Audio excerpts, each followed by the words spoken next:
Harvest tayo mga kaparmers.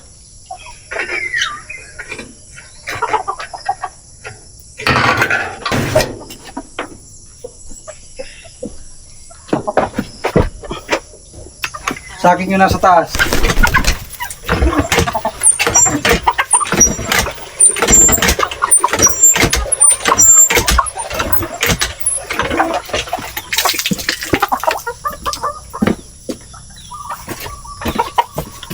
Yung ating mga alagang iba, ang sisipag oh. Ang laki ng bawat isang piraso. Solid.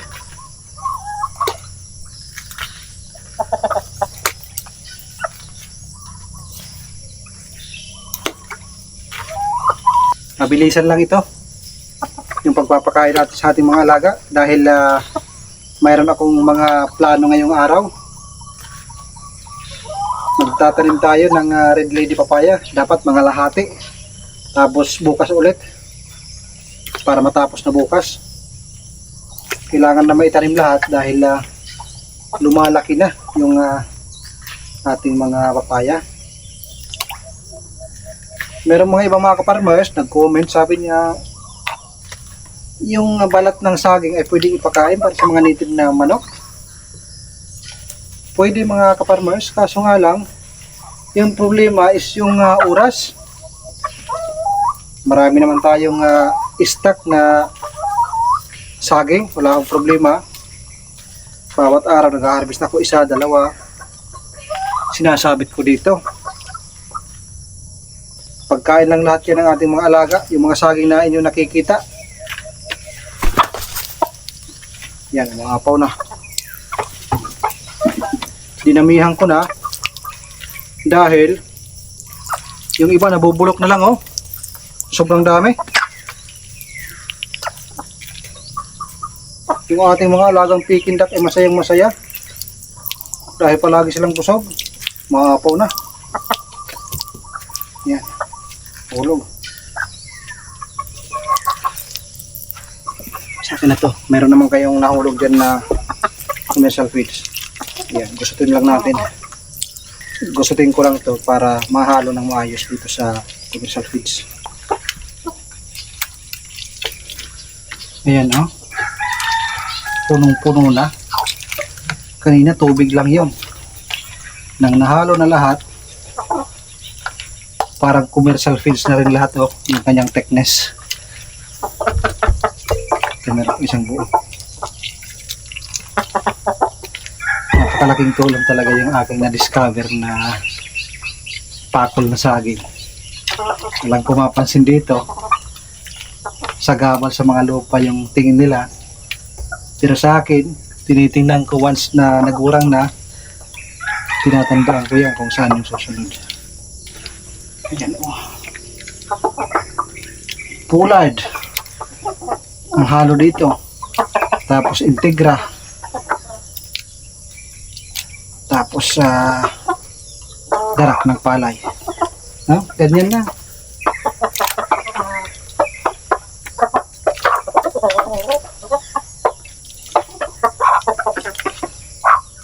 Yung halos 1 kilo na commercial feeds.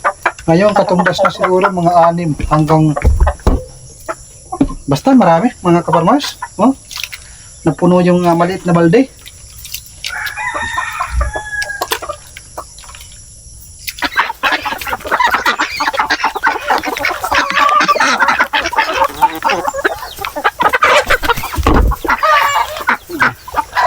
Diba? Lakas silang kumain. Pero yung totoo, ito talaga yung kanilang pagkain, pampaitlog. Pero dito pa lang, kung pang meat production, pang katay, napakalaking tipid. Ang gagawin ko, bibili ako ng incubator. I-breed ko yung ating native na manok at saka ito. Native na manok yung lalaki, heritage chicken yung babae. Pang meat production. At ito yung ating papakain. Dahil dito, bibihira lang ang nagbibinta ng native na manok. Para mas malaki yung kanilang karne, mas malaki yung katawan ng native na manok. Yan po yung ating pinag-breed. bibili pa ako ng incubator. Tapos yung aking papaya, marami tayong tinatanim. Merong isang ka-farmers nag-comment, sabi niya mas maganda kung ibibenta natin hinatay na native na manok, tapos may kasama ng tanglad, papaya, mga pangsahog. So magandang idea. Thank you ka-farmers sa iyong advice. Maganda ho yun. Talagang mapapabili nga naman yung customer pag ganun ang iyong style sa pag-meat production. Pag bumili sila, meron ng mga sahog. Para ito sa Peking duck.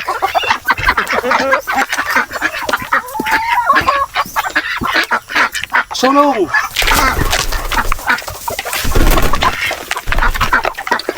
Parang mga magnet.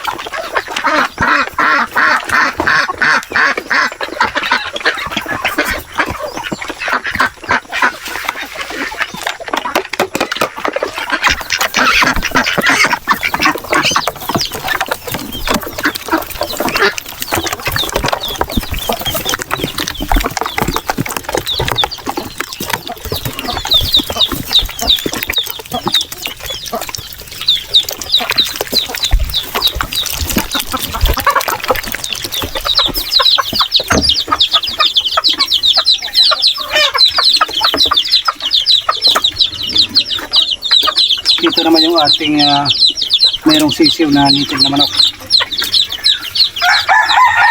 Pag malalakas na itong ating mga sisiw, pakakawalan ko na. Yung isa nasa labas, nagpasaway. Pinaparami ko itong ating native na manok.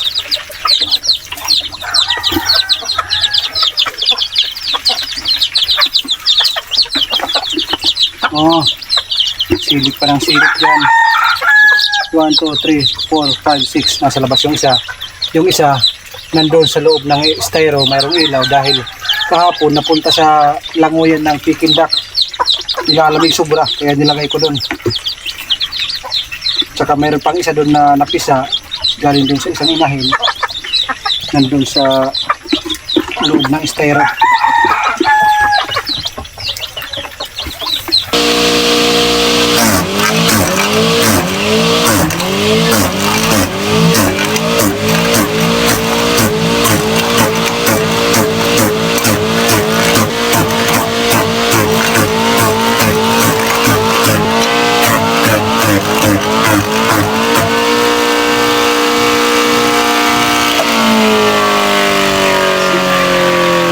Easy for sale. Mabilis talaga pag mayroong machine.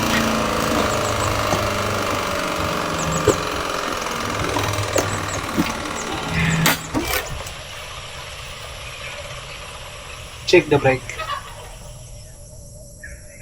Stop it.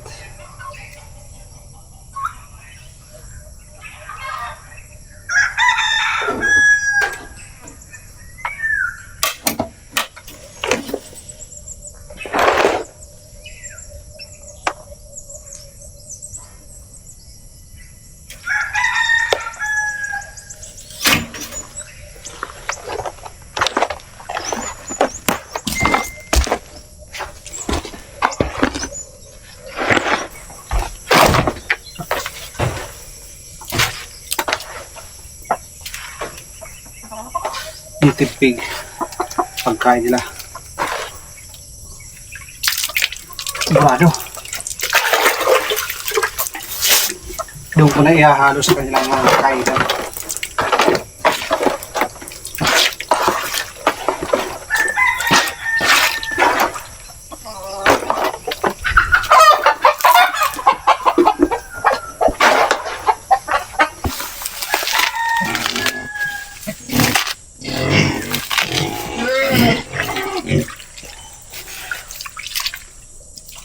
Hindi mawawala yung ating madre de agua, pangmalakasan.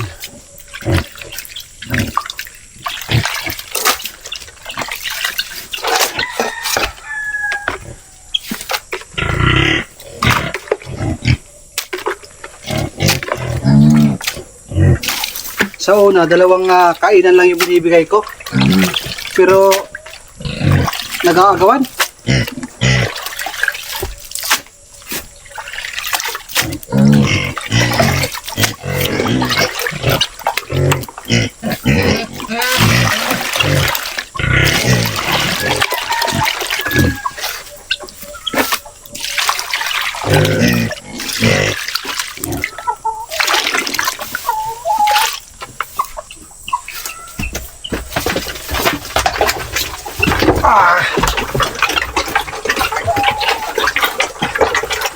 Yung ating tinggala, oh. Lumalapit na sa atin. Sa una, hindi yan lumalapit. Napakailap.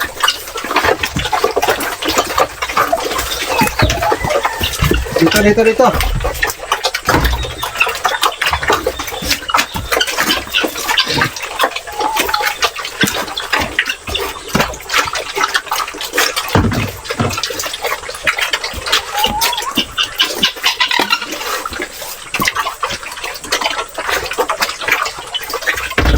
Bago ko umalis, pinapainom ko yan ng tubig. Pero hinahaluan ko yan ng pollard. Para meron silang makain. Pinaka-snack nila.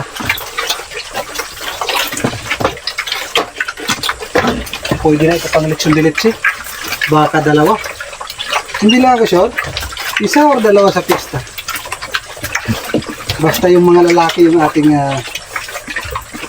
pinagtatanungan dyan. Kasi yung babae, inahin yan. Within 1 year, dadami yan. Meron pa tayong parating. Siguro ngayong Agosto, manganganak na yung dalawang inahin doon sa aking pinaalagaan.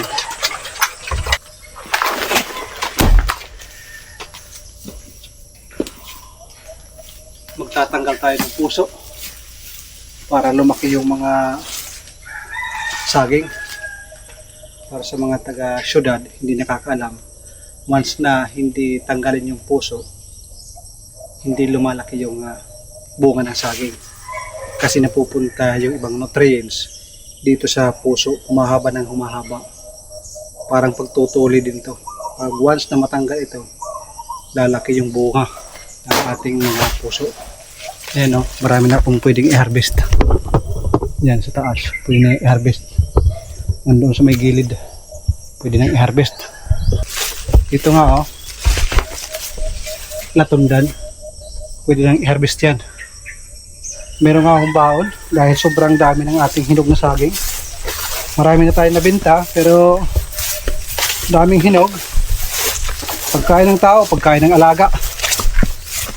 Mahal pa naman ang saging na ito.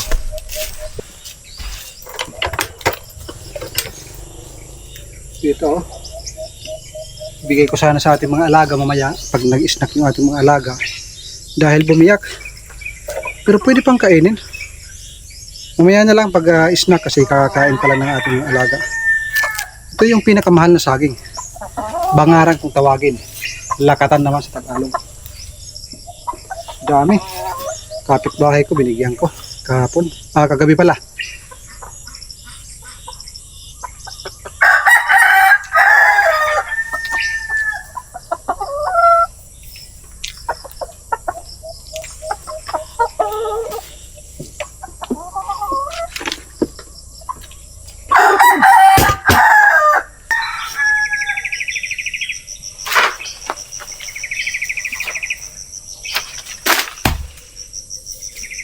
Ang cute ng bunga.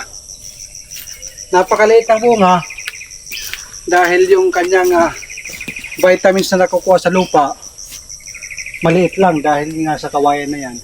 Yung kawayan kasi napakalakas yung sumip ng vitamin. Tinatalo yung iba nating tanim tulad ng saging. Kayang talawin yan. Kaya ang ginagawa ko, hindi ko na lang tinatanggal yan, pero kung may bagong sibol, pinuputol ko para pag tumanda yan, wala nang susunod. Yun po yung aking diskarte. Yan sa may mga gilid, kung merong sumisibol, tinatanggal ko na lang para hindi dumami, para hindi masyadong dumami ng dumami. Ayan yung ating tanim na rambutan, buhay na. Bawat pagitan ng saging, dyan oh, mayroon yan nakatanim na Madre de Agua. Ayan, nakausli ngayong sanga. Ayan, rambutan ho yan. Dyan. Bawat pagitan ng saging mayroon yan na Madre de Agua na tinanim. Hanggang dun. Marami yan. Kung nagkakaroon ako ng bakanting oras, tanim ako ng tanim ng Madre de Agua paikot sa ating lupa. Hurricane! Love me like a hurricane! Yee! Buhay ka farmers! Magsasaka. Tatanim ako ng pera mga kaparmers.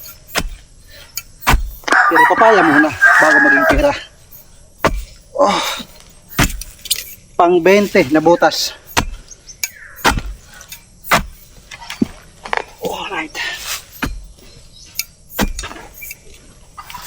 Yung ating itatanim, papaya na pulang babae. Ito. Red lady, papaya. Marami na tayong tanim dyan. Hindi nyo lang nakikita. Pero after mga 3 months nyan, kikita mo na yan.